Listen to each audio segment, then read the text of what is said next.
குளிர்தா?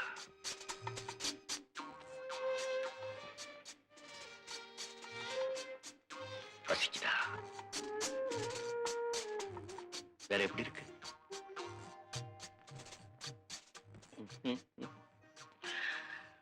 ஒவ்வொருத்தர் வாழ்க்கையிலையும் இத போல ஒரு சம்பவம் நடக்கும்னு நினைக்கிறேன்ல. அப்படின்னா? எதையோ சொல்ல நினைக்கிறேன். இதுவரைக்கும் இல்லாத ஒரு வேதனை. மனசுக்குள்ள இருக்கிற கற்பனைகளை சொல்ல முடியாம தவிக்கிறேன். நெஞ்சுக்குள்ள இருக்கிற ஒவ்வொரு துடிப்பும் ஏதோ ஒரு பேரை சொல்லி கூப்பிடுதே. உன் காதுக்கு கேக்குதா? ஆண்களுடைய பலவீனத்தை பெண்களுடைய மனோசக்தி எடை போட்டபடிதான் இருக்குமா? அதுக்கு பேர் தான் பெண்மையா? சொல்லு லதா, சொல்லு.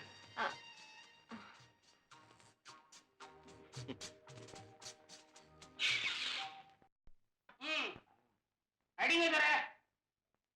அடுத்த ரவுண்டு தர. இப்போ நீங்க எங்க இருக்காப்ல? இங்க இல்லடா, தேவலோகத்துல இருக்க. நியாயமா இது? காலம் பூரா கூடவே வச்சிருக்கிறேன். தனியா தேவலோகத்துக்கு நீங்க மாத்திரம் போனா எப்படி? என்னையும் கூட கூட்டி போனா என்ன? நீ அங்க வரக்கூடாதுடா. நான் ஜமீன்தார், நீ வேலைக்காரன். அது அப்போ ஆரம்பிக்கிறதுக்கு முன்னால. இப்ப 6வது ரவுண்டு. இனிமே வித்தியாசமே கிடையாது. கொஞ்சம் எனக்கு ஒண்ணு ரொம்ப பிடிக்கும். ரொம்ப பலமா பிடிக்கிறீங்க. உனக்கு என்ன வேணும் கேள். எனக்கு வேண்டியதெல்லாம் உங்க அன்புதான். நான் தான் பரதேன், நீங்க தான் ராமர். கொஞ்சிருக்க கொஞ்சிருக்க புடுங்குங்க.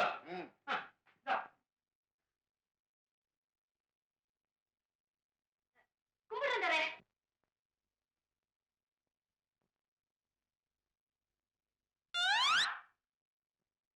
யார் அது? முத்தம்மா. பெரியவரு நல்ல சுஜியில் இருக்காரு. இப்பவே கேட்டு. எப்படிங்க பெரியவர்கிட்ட போய் கேட்கறது? அடிபட்ட ஒண்ணு இல்லைங்க ஐயா. குழந்தை நம்ம கிட்ட என்னமோ எதிர்பார்க்குது. என்ன வேணும்? முத்தமா? ஒரு பம்பு செட்டும் 5 ஏக்கர் நிலமும் வேணுங்க. அடிபட்ட பெரியவருக்கு பெரிய மனசு. எதை கேட்டாலும் கொடுப்பாரு. இவர் என்ன சின்னவரா? சின்ன மனசா? அவர் மாதிரி இவர் கஞ்ச இல்ல தெரியுமா? கொஞ்சம் ஊத்தட்ட. அது இருக்கட்டும். நான் கொஞ்சம் சந்தோஷமா இருக்கணும்னு நினைக்கிறேன். உனக்கு ஆட தெரியுமா? ஐயோ, இவ ஆடாத ஆட்டமா? அதெல்லாம் இருக்காதா? பெரிய துறை பெரிய பட்டு கேட்கிறாரு. ஆடு. ஏறுறாதே ஏரோப்ளானே மச்சான், இறங்குறாதே சிங்கப்பூரே. ஏறுறாதே ஏரோப்ளானே மச்சான், இறங்குறாதே. நீ கொஞ்ச நேரம் போய் வெளியே இரு, நான் அவளை பாத்துக்கிறேன். வெளியே நின்று வேடிக்கை பார்க்கற பழக்கம் எனக்கு கிடையாது தெரியுமா உனக்கு? காட்டிட்டிய கடைசியில உன் ஜமீன்தார் புத்திய. இந்த மாதிரி ஒத்துக்கிறேன். ஊர் குடியெல்லாம் கெடுத்தவன் நான் தான். என் குடியவே கெடுக்க பாக்குற பாத்தியா? இந்த மாதிரி இப்பவே என்ன தைரியம் இருந்தா நீ என் பொண்டாட்டிய என் முன்னாலேயே நான் ஒண்ணு பண்றேன். நேரம் உன் பொண்டாட்டிய பார்த்து உன் புருஷன்காரன் வேலைக்காரி கையெல்லாம் பிடிச்சி எடுக்கிறான் அப்படின்னு சொல்லி தம்மட்ட அடிக்கல. வேண்டாம், நான் பெரிய மனுஷன்டா, வெளியே தெரிஞ்சு அவமானடா. நீ என்ன கேள்வி நான் கொடுக்குறேன்டா. மிஞ்சி மிஞ்சி நான் என்ன கேட்க போறேன்? ஒரு பம்பு செட்டு 5 ஏக்கரா நிலம் கொடுத்துறேன்டா. கொடுத்துறேன். அது முறை. இப்பதான் நீ துறை அண்ணா. நான் சொல்ல பெரிய துறை தானே. நான் வரேங்கண்ணா. வரேன்.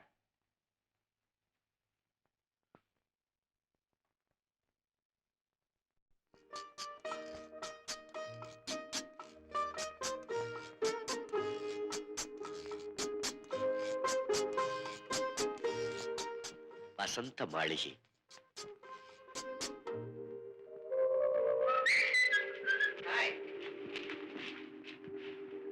உங்க தம்பி லட்சக்கணக்கா பணம் செலவழிச்சு ஒரு மாளிகை கட்டிட்டு இருக்காராமே, யாருக்காக? இப்படி எதையுமே தெரிஞ்சுக்காம இங்கேயே இருங்க. எங்கேயோ வந்த லட்டா எல்லாத்தையும் சுட்டிக்கிட்டு போட்டோம்.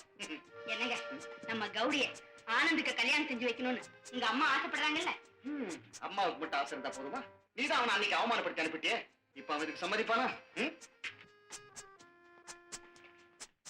இத பாருங்க, உங்க அம்மா மனசு வச்சா நிச்சயமா இந்த கல்யாணம் நடக்கும். ஏன் தங்கச்சி நல்லா இருக்கணுங்கிறதுக்காக நான் இதை சொல்லல, நம்ம நன்மைக்காக தான் சொல்றேன். பிரிஞ்சு போன சொத்து மறுபடியும் நம்ம கைக்கு வந்து சேரணும்னா இந்த கல்யாணம் தான் சரியான வழி. ஏ விமலா, நீ பெரிய ராஜதந்திரி. எங்கேயோ இருக்க வேண்டியவ. உங்க மனைவி ஆனதுனால இங்க இருக்கேன். போதுமே உங்க கேலி. போய் அம்மாவை போய் பார்த்து ஆக வேண்டியதை கவனிங்க. ஓகே ஆனந்த், நீ சொல்றது வாஸ்தவம் தான். விமலா உன்னை தவறா பேசுனது எனக்கு ஞாபகம் இருக்கு. இருந்தாலும் அவ உன் அண்ணி, அதுக்காக நீ விட்டு கொடுக்க கூடாதா? எதுக்காக அம்மா விட்டு கொடுக்கணும்? அவங்க என் மேல வச்சிருக்கிற அளவில்லாத பாசத்துக்காகவா, இல்ல அவங்க கிட்ட இருக்கிற பணத்துக்காகவா? யாருக்காகவும் எதையும் நான் விட்டு கொடுக்க போறது. ஆனந்த், அன்னைக்கு நீ இருந்த நிலைமையில பெண் வீட்டார் அப்படி பேசுறது சகஜம்தான். இன்னைக்கு நீ ஆளே மாறிட்ட. அதனாலதான் நல்லது கெட்டது தெரிஞ்சு பேசுறேன். அம்மா, அப்படின்னா உன் முடிவு? அம்மா, என் வாழ்க்கை துணையை தேடிக்கிற உரிமையை தயவு செய்து என்கிட்ட விட்டுருங்க. ஆடம்பரம் இல்லாத அழகு, அந்தஸ்த பார்க்காத அன்பு, ஏராளமான செல்வங்களிலிருந்தும் இதுவரைக்கும் எனக்கு கிடைக்காத ஒரு தூய்மையான இதயம், அதுதான் எனக்கு தேவை. அப்படின்னா அந்த மாதிரி பெண் யாரையாவது நீ காதலிக்கிறியா? நான் காதலிக்கிற பெண் எனக்கு தேவையில்லை, என்ன காதலிக்கிற பெண் தான் எனக்கு தேவை. ஹலோ, நானும் பேசுறேன். யார் இன்ஜினியரா? எல்லாம் ரெடியா இருக்கா? Very good, very good, very good. Thank you, thank you. வாழக்க ஒன்னதான் எதிர்பார்த்துட்டு இருந்தேன். நான் கூட ஒரு முக்கியமான விஷயமா தான் உங்களை பார்க்க வந்தேன். அம்மா உன்னை அனுப்பிச்சு வச்சாங்களா? ஏன் இப்படி பாக்குற? எனக்கு தெரியல தா, அவங்களால முடியாம போன ஒரு காரியத்தை உன் தலைமையில சுமத்தி உன்னை இங்க அனுப்பிச்சிருக்காங்க. அதை நிறைவேற்றி வைக்கலாங்கிற எண்ணத்துலதான் நீ இங்க வந்திருக்கிற, அப்படித்தானே? ஆமா. லதா, இந்த ஒரு விஷயத்துல மட்டும் நீ என்ன ஜெயிக்க முடியாது. ஏன் தெரியுமா? இந்த இதயம் இருக்கே, அதை ஒருத்தருக்கு கொடுக்காத வரைக்கும் விசாலமா இருக்கும். கொடுத்ததுக்கு அப்புறம் ரொம்ப சுருங்கி போயிடும். அடுத்தவங்களுக்கு இடம் கொடுக்க சம்மதிக்காது. அப்படின்னா உங்க இதயம்? அதே ஒரு தேவதைக்கு அர்ப்பணிச்சிட்டேன். அந்த அன்பு தெய்வம் குடியிருக்கிற கோவிலை நீ பார்க்க வரிய? பார்க்கிறேன். வா.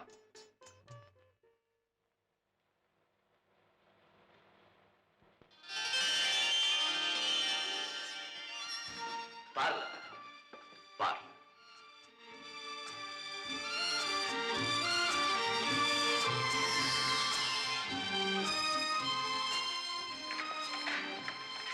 என் காதல் தேவதைக்கு நான் கட்டியிருக்கின்ற ஆலயத்தை பார். என் உள்ளத்திலே படர்ந்திருக்கும் முல்லைக்கொடிக்கு நான் அமைத்திருக்கின்ற பந்தலை பார். என் இதய சாம்ராஜ்ய தலைவியின் ஆட்சி ஆரம்பமாக போகும் அன்பு மாளிகையை பார்.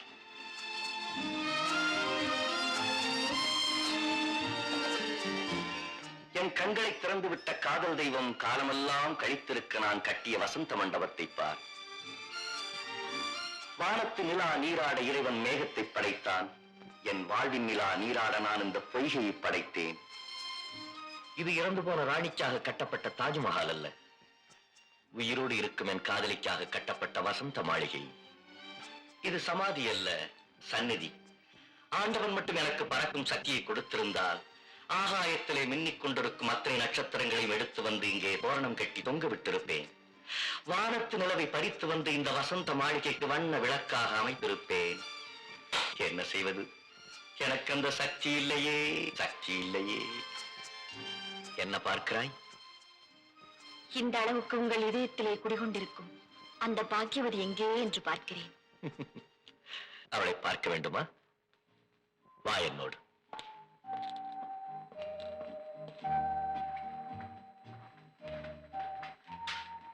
உள்ளே சென்று பார்.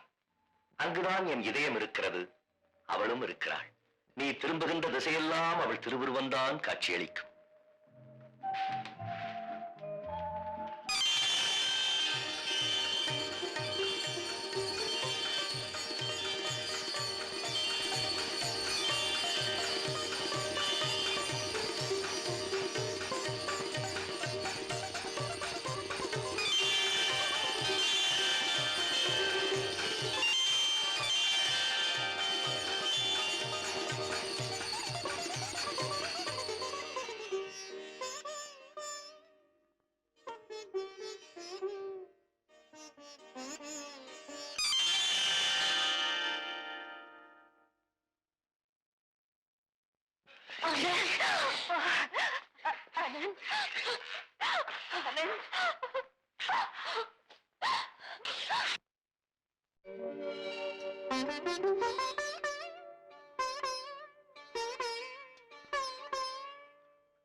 தயக்கம் என்ன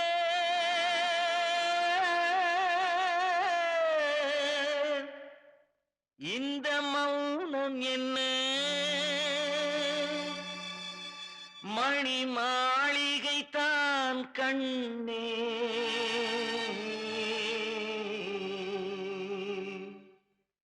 மயக்கம் என்ன இந்த மௌனம் என்ன மணி மாளிகை தான் கண்ணே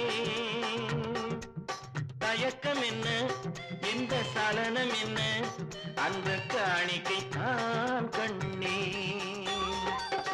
கற்பனையில் வரும் கதைகளிலே நான் கேட்டதுண்டு கண்ணா என் காதலுக்கே வரும் காணிக்கையல்வே நினைத்ததில்லை கண்ணா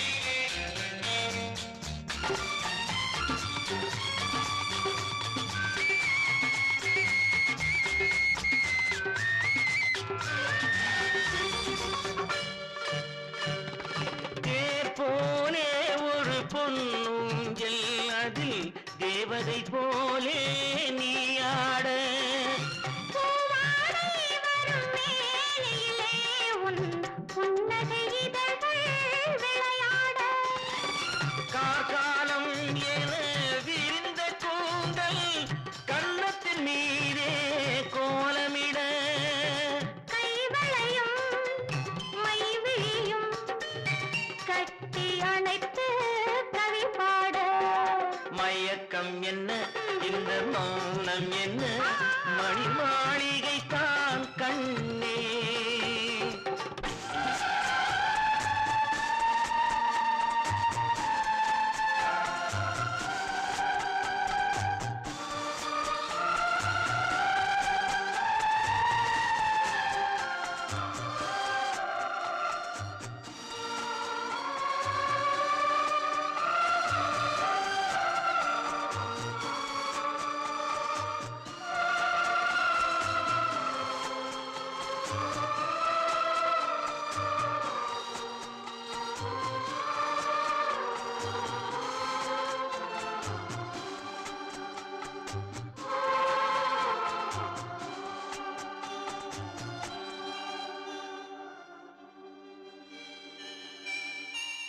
பாடி வரும் வண்ண நீரோடை உன்னை பாத பூஜை செய்து வர ஓடி வரும் அந்த ஓடையிலே உன் உள்ளமும் சேர்ந்து மிதந்து வர மல்லிகை காற்று மெல்லிடை மீது மந்திரம் போட்டு தாளாட்ட வள்ளி மலைத்து அள்ளி எழுந்த வண்ண இதழ் முன்னை நீராட்ட மயக்கம் என்ன இந்த மௌனம் என்ன மணி மாளிகை தான் கண்ணே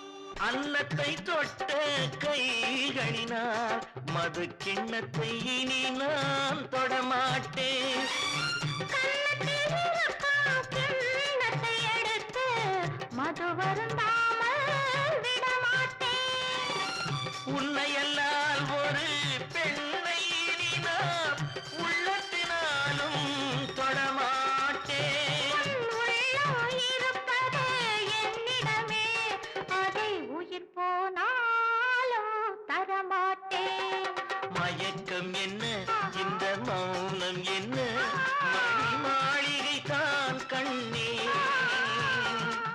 தயக்கம் என்ன இந்த சலனம் என்ன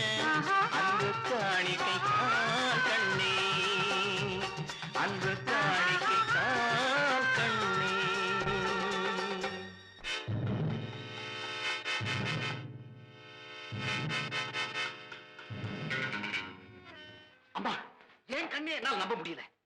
இது ஊரார் கண்களுக்கு தெரியறதுக்கு முன்னாடி நாம உடனே ஒரு முடிவு செய்தாகணும். சரி, என்ன செய்யணுமா அதை நீயே செய்.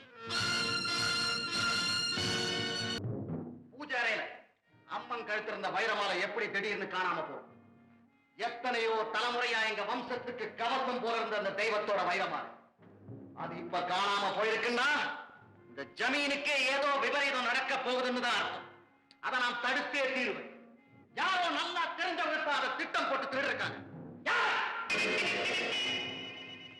எடுத்தவங்க யாரா இருந்தாலும் உடனே வந்து உண்மையை ஒப்புக்கொண்டா அவங்களுக்கு உயிர் பிச்சை கிடைக்கும். இல்ல ஒருத்தர் செய்த குற்றத்துக்காக எல்லாரும் தண்டனை அனுபவிக்கும். மரியாதையா உண்மையை சொல்லிடுங்க. பெரியதுரை, இங்க இருக்கிறவங்க எல்லாரும் எத்தனையோ வருஷமா நம்ம கிட்ட விசுவாசத்தோட வேலை செஞ்சுக்கிட்டு வர்றாங்க. அவங்கள சந்தேகப்படுறது, யாரையும் சந்தேகப்படக்கூடாதுன்னா அந்த வைரமாலை எங்க? இந்த காரியத்தை இவ்வளவு தைரியமா செய்யணும்னா யாரோ புதுசா வேலைக்கு சேர்ந்தவங்களா தான் இருக்கணும். புதுசா? அப்படி யாருங்க வேலைக்கு இருக்காங்க? அம்மா, நேத்து காலையில பூஜை பண்ணது யாரு? லதா.